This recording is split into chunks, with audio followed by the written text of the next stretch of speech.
Berarti sepenting itu ya bahasa Inggris di dunia kerja, Kak.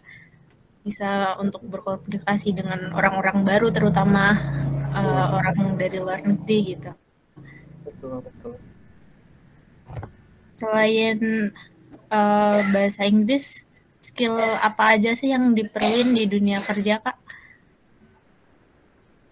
Selain bahasa Inggris ya, soft Ya, skill banyak ya. Leadership jelas, karena ketika kita masuk ke dunia profesional, uh, kita harus siap dengan semua kemungkinan kan.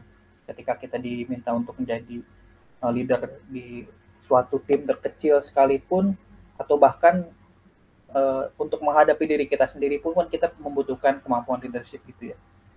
Itu satu. Kemudian uh, apa namanya, kemampuan untuk presentasi juga penting, karena ya tadi, uh, ketika kita tidak bisa membuat orang mengerti apa gagasan kita, sebagus apapun gagasan kita, sebagus apapun ide kita, ya akan percuma gitu. Saya pernah ikut kegiatan, saya pernah ikut uh, apa namanya, bukan kompetisi, kegiatan lah. Ada national movement gitu, diselenggarakan sama Kominfo di 2017. Saya sempat bikin startup waktu itu. Teman-teman mungkin familiar startup, taunya Gojek, Tokopedia gitu-gitu ya. Saya sempat pernah bikin itu juga di 2017. Salah satu mentornya itu pernah bilang, ide itu murah gitu kan.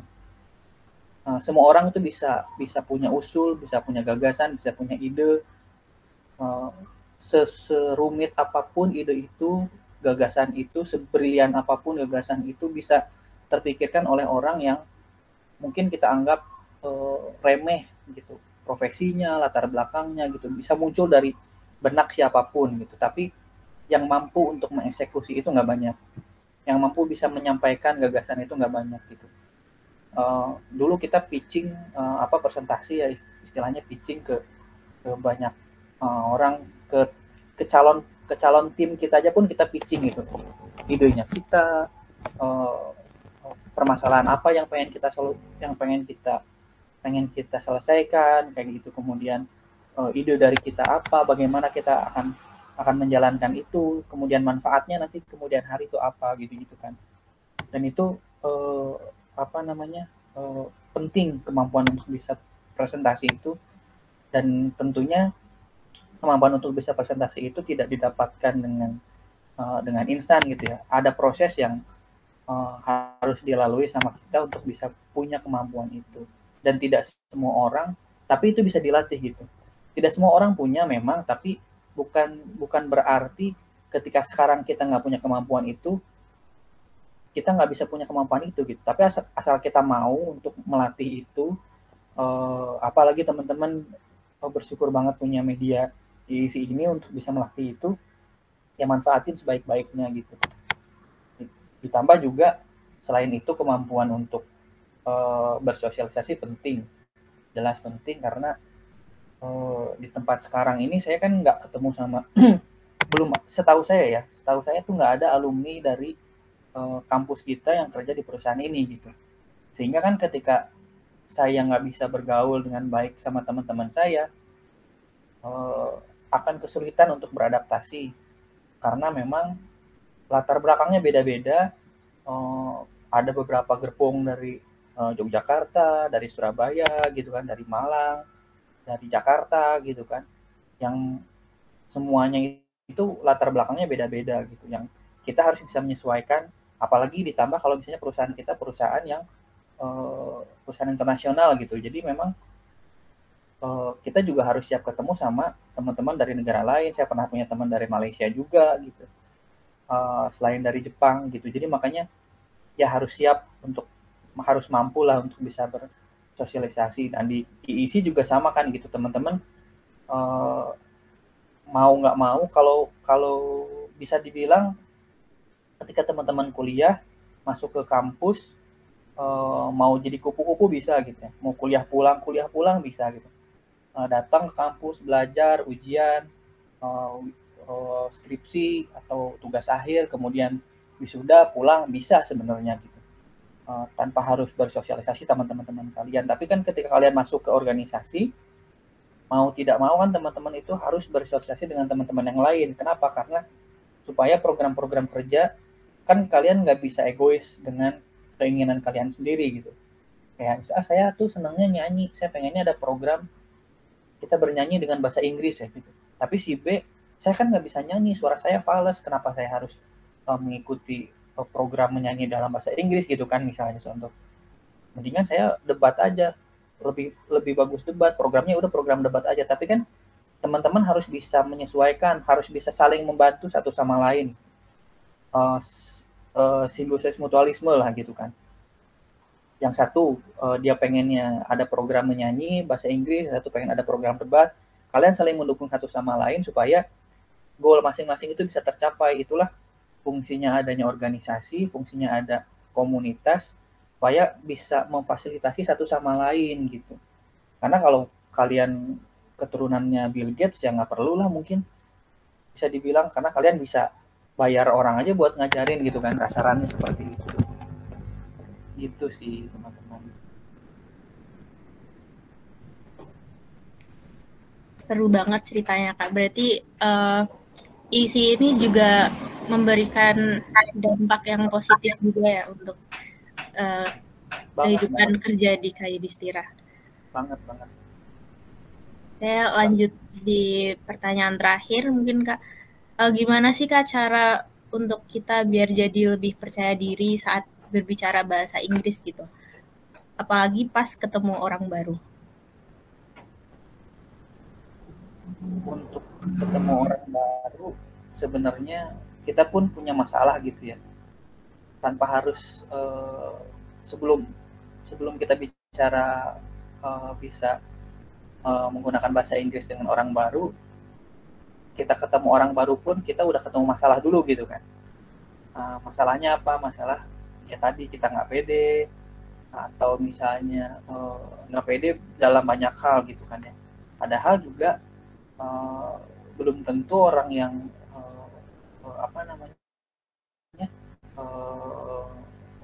orang baru yang ketemu sama kita itu di hal yang kita khawatirkan yang membuat kita nggak pede itu jauh lebih baik dari kita tuh belum tentu juga gitu. Padahal mungkin dia lebih masih di bawah kita gitu. Jadi ya mumpung masih muda ya lakukan, ya kalau bisa nggak usah melakukan kesalahan, kemudian kalian bisa jadi manusia yang lebih baik, ya itu jauh lebih baik gitu ya. Cuman daripada kalian ragu dan tidak melakukan apa-apa, ya lakukanlah kesalahan sebanyak-banyaknya gitu. Menurut saya gitu ya, di saat masih muda, supaya kalian bisa belajar untuk tidak mengulanginya lagi itu di kemudian hari. Begitupun dengan ketika kalian ketemu sama orang baru. Karena kan kamu ketemu sama orang dengan latar belakang A, bisa jadi dia punya ketersinggungan yang berbeda sama kita. Misalnya kita bercanda A sama si A mah biasa aja, sama si B dia bisa tersinggung gitu kan. Nah itu juga sebenarnya ada ilmu yang memang tidak kita pelajari di sekolah gitu kan. Itu kita bisa baru tahu ketika kalian sudah bersosialisasi dengan banyak orang gitu. Nah ditambah lagi dengan bahasa Inggris gitu.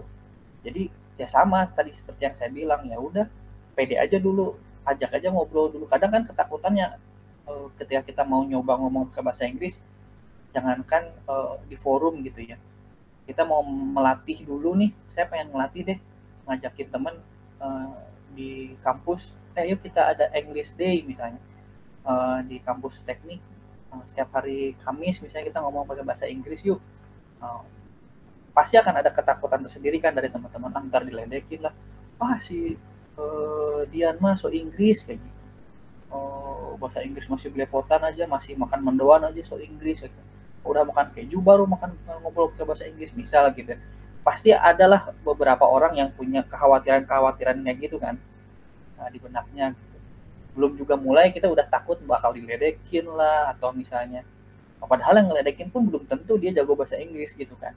Jadi ya udah ngalir aja gitu, kalian karena kalian yang tahu tujuannya kalian yang ingin mencapai tujuan itu, ya mulai abaikan aja kekhawatiran itu, ketakutan itu tuh ya hadapi gitu, jangan kemudian kalian menghindar. Kalau kalian menghindar ya otomatis ya kalian jalan di tempat, kalian nggak ngapa-ngapain gitu. Tapi kalau kalian melangkah, kalau misalnya kalian nginjek paku, kalian tahu, oh kalau jalan ke sini saya akan nginjek paku, berarti saya harus ngambil jalan memutar, atau pakunya saya ambil, saya buang supaya saya nggak nginjek paku lagi, atau orang lain nggak nginjek paku lagi gitu.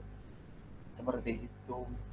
Jadi pede aja dulu ngomong bahasa Inggris aja dulu. Saya juga dulu pas debat bahasa Inggris kan ngomong cuman nggak nyampe 10 detik gitu, cuman perkenalan doang. Perkenalan lah semua orang pasti bisa, karena di SD, SMP gitu atau di SMA pernah belajar bahasa Inggris. Sebelum perkenalkan diri kan, my name Yudhistira gitu-gitu kan pasti bisa lah gitu.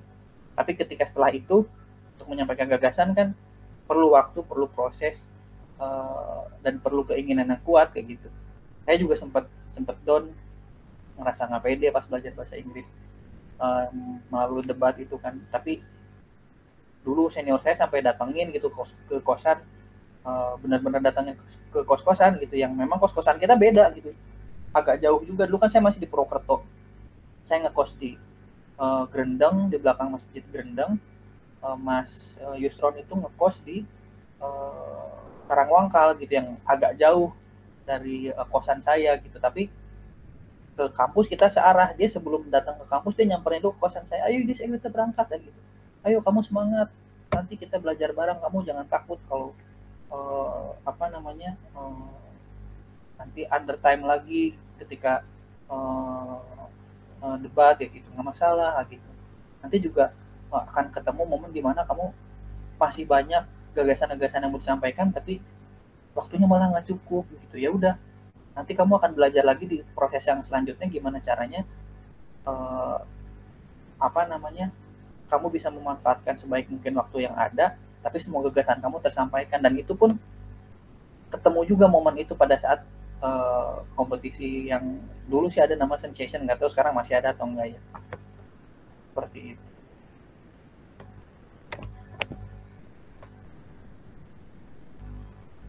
Oh, berarti kunci dalam biar percaya diri pakai bahasa Inggris itu yang penting kita berani mencoba gitu ya. Tuh. Oke, karena udah di penghujung acara, mungkin Kak Yudhistira boleh nih sharing kesan dan pesan untuk podcast kali ini. Pesannya sih sama seperti yang pernah saya sampaikan juga sebelumnya. Manfaatin sebaik mungkin sih media yang kalian punya, sumber daya yang kalian punya sumber daya anggaran melalui isi gitu kan. Saat dulu kita ketika mau ikutan kompetisi harus ngamen sana sini supaya bisa dapat bantuan anggaran gitu kan. Kita juga iuran masing-masing untuk bisa ikutan kompetisi. Nah, kalian punya medianya sekarang, kalian bisa belajar mengelola anggaran itu juga soft skill juga, karena nanti ketika kalian bekerja atau kalian punya perusahaan sendiri, bahkan kalian juga harus bisa mengelola anggaran kalian di rumah tangga kalian sendiri, di kehidupan pribadi kalian juga mengelola anggaran itu kan gitu. So, manfaatin sebaik-baiknya, medianya sudah ada, kalian punya partner juga, jadikan itu rekan kerja yang baik gitu, rekan bekerja sama yang baik, supaya tujuan kalian tuh bisa tercapai semua gitu. Dan semuanya harus dimulai sendiri, jangan nunggu orang lain. Kalau misalnya kalian emang benar-benar pengen mencapai tujuan itu, kalian harus melangkahkan kaki kalian sendiri gitu. Sangat jarang memang, saya sangat beruntung sekali lah saya ketemu kakak kelas seperti Mas Yusron, seperti Mas Heri gitu, yang mau bela-belain ngajarin saya gitu, nyamperin kos-kosan saya untuk ngajakin saya, ngasih motivasi gitu kan. Nah, teman-teman, ya saya berdoa sih kalian juga ketemu individu-individu seperti itu, entah itu teman sebaya kalian, kakak kelas kalian, atau adik angkatan kalian, bahkan mungkin yang menyemangati kalian untuk bisa mencapai tujuan bersama lah gitu. Di saat kalian pun memperjuangkan tujuan-tujuan tersendiri, punya kalian sendiri-sendiri. Ketika kalian masuk ke IISI, ada yang pengen masuk ke IISI saya pengen belajar jadi pemimpin mas gitu. Mas saya masuk IISI, saya pengen cari jodoh mas gitu. Ya nggak masalah gitu, yang penting kalian juga memperjuangkan itu bersama-sama tanpa kemudian kalian mengabaikan tujuan teman-teman kalian yang lain, saling membantu satu sama lain lah. Itu sih, gunakan sebaik-baiknya lah, manfaatkan sebaik-baiknya kawah candra di muka yang kalian punya. Ya kalian bisa punya otot kawat tulang besi ketika kalian masuk kawah candra di mukanya, ketika kalian mau menempa diri di kawah candra di muka gitu. Kalau kalian jangankan menempa, melangkah pun enggak, ya kalian nggak bisa dapat apa-apa sih gitu. Itu Mbak Dian. Terima kasih Kak Yudhistira atas sharing dan seluruh ilmunya, sangat inspiratif sekali Kak. Semoga kisah-kisah yang udah disampaikan bisa bermanfaat untuk kita semua dan seluruh pendengar podcast ini. Terima kasih sekali lagi atas Kak Yudhistira sudah meluangkan waktunya. Terima kasih kembali Mbak Dian, teman-teman IISI, Mas Ardika, ada siapa aja nih, Mas Ilham, Mas Sebastian, Mbak Sabina ya ini ya. Ini apa? Mas Aiko apa Mbak Aiko nih? Terima kasih banyak ya semuanya, dan teman-teman pendengar IISI podcast ini, terima kasih banyak sudah memberikan saya media ini untuk sharing-sharing dengan teman-teman semua.